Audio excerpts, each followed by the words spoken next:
because Chaitanya is a very very dearest friend of mine. Very Young friend of main ಅಂತ ಹೇಳಬೇಕು ಅಂತ ಹೊರಟಿದ್ದೆ, but ಆವಾಗ ನಾನು Young ಅಲ್ಲ ಅಂತ ಆಗ್ಬಿಡುತ್ತೆ. So is a very dearest friend of mine, the full family. I look up to his parents as my parents. So ಅವರೆಲ್ಲ ಇದ್ದಾರೆ ಇಲ್ಲಿ, ಭಾಳ ಖುಷಿ.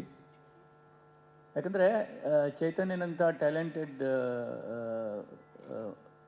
ಮಾಡರ್ನ್ ಸೆನ್ಸಿಬಿಲಿಟಿ ಇದ್ದವರು, progressive minded people should be making films. ಆವಾಗ ಅದು ಸಮಾಜಕ್ಕೂ ಒಳ್ಳೆಯದು, ಸಿನಿಮಾಕ್ಕೂ ಒಳ್ಳೆಯದು, ಒಂದು ಹ್ಯುಮ್ಯಾನಿಟಿಗೂ ಒಳ್ಳೆಯದು. ಸೊ ಅಂಥವ್ರು ಮಾಡ್ತಾಯಿದ್ರೆ ಎವ್ರಿಥಿಂಗ್ ಈಸ್ ಫೈನ್ ಅಂತ ಅರ್ಥ. ಸೊ ಅದಕ್ಕಾಗಿ ನನಗೆ ಖುಷಿ ಆಗ್ತಾಯಿದೆ, ಅವನು ಸಿನಿಮಾ ಆಗ್ತಾಯಿದೆ ಮತ್ತು ಒಂದು ಹಾಡು ಬಿಡುಗಡೆ ಆಗ್ತಾಯಿದೆ. And I am also part of it through this song ಅಂತ ಭಾಳ ಖುಷಿ ಆಗ್ತಾಯಿದೆ. And I am very happy Santosh Narayanan ಅವರ ಕಂಪೋಸಿಷನ್ಗೆ ನಾನೊಂದು ಹಾಡು ಬರೆಯೋಕ್ಕೆ ಆಯಿತು ಅನ್ನೋದು, because I am a fan of his compositions. ಅದೊಂಥರ ಮಜಾ ಇರುತ್ತೆ ಒಂದೊಂದು ಥರ. ಅಂದರೆ it's like when you are going to somewhere, ಇಲ್ಲಿಂದ ಎಲ್ಲಿಗೋ ಹೋಗ್ತಾ ಇರ್ತೀವಿ, Kerala or somewhere, suddenly you will see somewhere one board on the sign board on a road, Ooty 90 kilometers. You feel connected to Ooty. Are Ooty here? We had gone to honeymoon 40 years ago. Ooty 90 kilometers. So same way Narayanan, Santosh Narayanan, we might have heard so many songs, so many things. But suddenly I am now writing one song for him. See that kind of a connections. Because I have been writing in Kannada since last 15 years. I have written 500 songs almost. I have written for Manomurthy, I have written for Hari Krishna, I have written for so many compositions here. But as a writer, each language has a different kind of ಒಂದು ಪ್ರತಿಯೊಂದು ಭಾಷೆಗೂ ಅದರದ್ದೇ ಆದ ಒಂದು ಒಕ್ಕಣಿಕೆ ಇರುತ್ತೆ. ಸಂಗೀತದ್ದು ಕೂಡ ಜಾಯಮಾನ ಅಂತ ಕರಿತೀವಿ ನಾವು ಅದನ್ನು. ಮಲಯಾಳಂ ನಮ್ಗನ್ಸುತ್ತೆ, ಒಂದು ಮಲಯಾಳಂ ಕಂಪೋಸಿಷನ್ಗೆ ನಾನು ಬರೀಬೇಕು, ಒಂದು ಬೆಂಗಾಲಿಗೆ ಬರೀಬೇಕು, ಮರಾಠಿಗೆ ಬರೀಬೇಕು, ತಮಿಳಿಗೆ ಬರೀಬೇಕು, ನನಗೆ ಯಾವಾಗ ಬರೆಯೋಕ್ಕೆ ಸಿಗುತ್ತೋ ಏನೋ ಅಂತ. Then I try to do it myself. I will take a Tamil song and write it myself for my personal hobby. I do it. I used to do it in my college days. I used to write for Hindi songs myself. मेरा जीवन कोरा कागज कोरा ही रह गया, ಚೆನ್ನೆ ನಿನ್ನ ಚಿನ್ನದಂಥ ನೆನಪು ಕಾಡಿದೆ. I used to sing it in colleges. ಆ ಥರ ಮಾಡ್ತಿದ್ದೆ ನಾನು. ಸೊ ಲಾಸ್ಟ್ ಇಯರ್, 2 ವರ್ಷದ ಹಿಂದೆ ನನಗೆ ರೆಹಮಾನ್ ಈಸ್ ಎನದರ್ ನಮ್ಮನ್ನು ತುಂಬ ಕಾಡಿದಂಥ music composer. So Ponniyin Selvan Kannada version I could write. PS1 and PS2. So when I got an email from Maniratnam ji, I was thrilled. I couldn't believe. When I got another mail from Jayamohan sir, who is a great writer, that yours is the best version in all languages of PS1.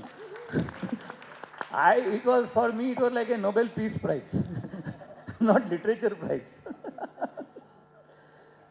So after that when this was another kind of a thing. ಇವ್ರದ್ದು ಬಂದಾಗ ನನಗೆ ಅರೆ Santosh Narayanan, there is a chance for me to write. ಅದಕ್ಕೆ ತುಂಬ ಖುಷಿ ಆಯಿತು. So immediately ನಾನು ಹೇಳಿದೆಪ್ಪ, ನನಗೆ ಈಗ ಪ್ರೇಮ ಕಾವ್ಯವನ್ನೆಲ್ಲ ಈಗ ಹುಡುಗರು ಬರೀಬೇಕಪ್ಪ, ನಾವೇನು ಬರೆಯೋದೀಗ ಅಂತ ಹೇಳಿದೆ ಅವರಿಗೆ. ನಾನು ಅವರಿಗೆ ಚೈತನ್ಯಗೆ ಹೇಳಿದೆ ನಾನು, ಇಲ್ಲ ನೀವೇ ಬರೀಬೇಕು ಅಂತ ಹಠ ಒಂದು. ಸೊ ಆಮೇಲೆ ಬರೆದೆ ನಾನು ಅಷ್ಟೇ, ಮತ್ತೇನು ಹೇಳೋದು. ಆದರೆ ಈ ಕಂಪೋಸಿಷನ್ ಯಾಕೆ ನನಗೆ ಇಷ್ಟ ಆಯಿತು ಅಂತಂದರೆ, why I like this composition ಅಂದರೆ, ಈ ಕಂಪೋಸಿಷನ್ನಲ್ಲಿ ನನಗೆ ಆ್ಯಸ್ ಎ ಕನ್ನಡ ಲಿರಿಸಿಸ್ಟ್ ನನಗೆ ಇಷ್ಟ ಆದದ್ದಂದರೆ, it has in its structure crossword quality ಇತ್ತು ಅದಕ್ಕೆ. You have crosswords quality. That's why I have use that repeat words, ಮರೆತು. See, I could have used 2 different words. I have repeated words there. In crosswords, we have like this, no? Sometimes. ಈ ಪದಬಂಧ ಅಂತ ನೋಡ್ತಿರಲ್ಲ ನೀವು. So there I use the same words again, because for a listener, ಕೇಳುಗನಿಗೆ ತುಂಬ ನೀವು words ಹಾಕಿಬಿಟ್ರೆ ತುಂಬ jumble ಆಗಿಬಿಡುತ್ತೆ. There are many words, ತುಂಬ ಶಬ್ದಗಳಿವೆ ಹಾಡುಗಳಲ್ಲಿ. ತುಂಬ ಆಮೇಲೆ ಇವತ್ತೇನಾಗಿದೆ ಅಂದರೆ ಕಾಲ ತುಂಬ ಚೇಂಜ್ ಆಗಿದೆ, ಜನಗಳಿಗೆ ಕಾಂಪ್ರಿಹೆನ್ಷನ್ ಟೈಮ್ ಕಡಿಮೆ ಆಗಿದೆ. People cannot comprehend too many things in a small song. So then you have to give them spaces. So then you have to repeat. So ಅಲ್ಲಲ್ಲಿ ರಿಪೀಟ್ ಮಾಡೋಕ್ಕೆ ಅಲ್ಲಿ ಸ್ಪೇಸ್ ಇದೆ. ಅದೊಂದು ಕ್ರಾಸ್ ವರ್ಡ್ ಕ್ವಾಲಿಟಿ ಅಂತ ಕರಿತೀನಿ ನಾನು. ಸೊ ಆ ಥರ ಎಕ್ಸ್ಪೆರಿಮೆಂಟ್ ನನಗೆ ಮಾಡೋಕ್ಕೆ ಈ ಕಂಪೋಸಿಷನಲ್ಲಿ ಚಾನ್ಸ್ ಇತ್ತು.